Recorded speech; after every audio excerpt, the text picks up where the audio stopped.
Details preposition মানে হচ্ছে noun বা প্রনাউনের সাথে থাকবে না, বিচ্ছিন্ন অবস্থায় থাকবে।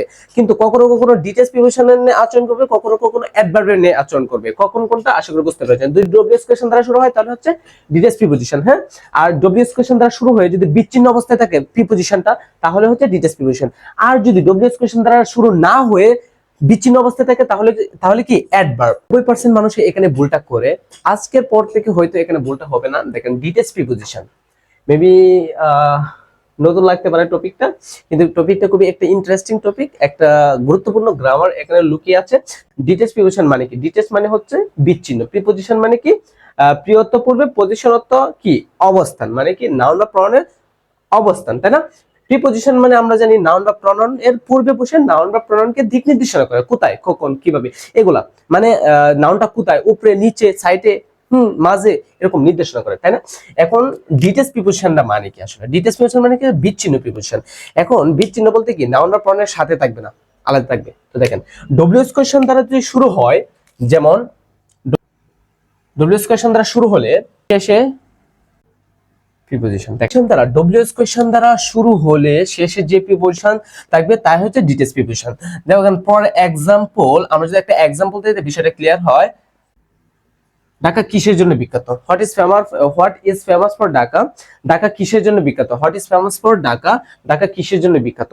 তো দেখেন ডব্লিউএস কোয়েশ্চন দ্বারা, ডব্লিউএস কোয়েশ্চন থেকে হোয়াট, হোয়েন, হোয়াই, এগুলা হচ্ছে ডব্লিউএস কোয়েশ্চন। ডব্লিউএস কোয়েশ্চন দ্বারা যেহেতু শুরু হয়েছে, দ্যাটস ওয়াই শেষে একটা কি আছে প্রিপোজিশন আছে। এটার সাথে এটার পরে নাউন বা প্রনাউন নাই, দ্যাটস ওয়াই এটা ডিটেলস প্রিপোজিশন। এখন এটার মধ্যে আবার একটা পার্থক্য আছে যে যদি যদি যদি যদি ডব্লিউএস ওয়ার্ড দ্বারা শুরু না হয় তখন প্রিপোজিশনটা অ্যাডভার্ব, হ্যাঁ অ্যাডভার্ব হয়ে যাবে। যদি ডব্লিউএস কোয়েশ্চন দ্বারা শুরু হয় তাহলে হচ্ছে ডিটেলস প্রিপোজিশন। আর যদি ডব্লিউএস কোয়েশ্চন দ্বারা শুরু না হয়, একবারে শেষে কোনো নাউন বা প্রনাউনের সাথে প্রিপোজিশন না থাকে তাহলে সেটা কি হয়ে যায়? অ্যাডভার্ব হয়ে যায়। ফর এক্সাম্পল আপ, হ্যাঁ এখানে দেখেন স্ট্যান্ড আপ মানে কি ইম্পারেটিভ সেন্টেন্স।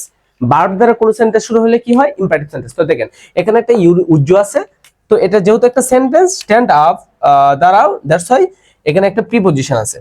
এটা কিন্তু ডব্লিউএস কোয়েশ্চন দ্বারা শুরু হয় নাই, হ্যাঁ একটা বিচ্ছিন্ন একটা প্রিপোজিশন আছে, মানে নাউন বা প্রনাউনের সাথে প্রিপোজিশন না, দ্যাটস ওয়াই এটা কি, এটা হচ্ছে অ্যাডভার্ব। এটা কি অ্যাডভার্ব। আর এটা হচ্ছে কি ডিটেলস প্রিপোজিশন, হ্যাঁ ডিটেলস প্রিপোজিশন, ঠিক আছে? এটা হচ্ছে ডিটেলস প্রিপোজিশন। আশা করি বুঝতে পেরেছেন ডিটেলস প্রিপোজিশন। এবং এটা কখনো কখনো ডিটেলস প্রিপোজিশনের নেই কাজ করে। ডিটেলস প্রিপোজিশন মানে হচ্ছে নাউন বা প্রনাউনের সাথে থাকবে না, বিচ্ছিন্ন অবস্থায় থাকবে।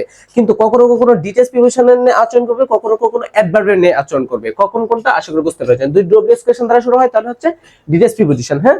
আর ডব্লিউএস কোয়েশ্চন দ্বারা শুরু হয়ে যদি বিচ্ছিন্ন অবস্থায় থাকে প্রিপোজিশনটা তাহলে হচ্ছে ডিটেলস প্রিপোজিশন। আর যদি ডব্লিউএস কোয়েশ্চন দ্বারা শুরু না হয়ে বিচ্ছিন্ন অবস্থায় থাকে তাহলে তাহলে কি অ্যাডভার্ব। তো আশা করি বুঝতে পেরেছেন। তো এরকম আরো গুরুত্বপূর্ণ গ্রামাটিক্যাল ফ্যাক্টগুলো জানার জন্য আমাদের পেজ এবং যারা ইউটিউব থেকে দেখবেন চ্যানেলটা সাবস্ক্রাইব করে রাখতে পারেন। তো বেস্ট অফ লাক, সবাই ভালো থাকেন। আমাদের কাছে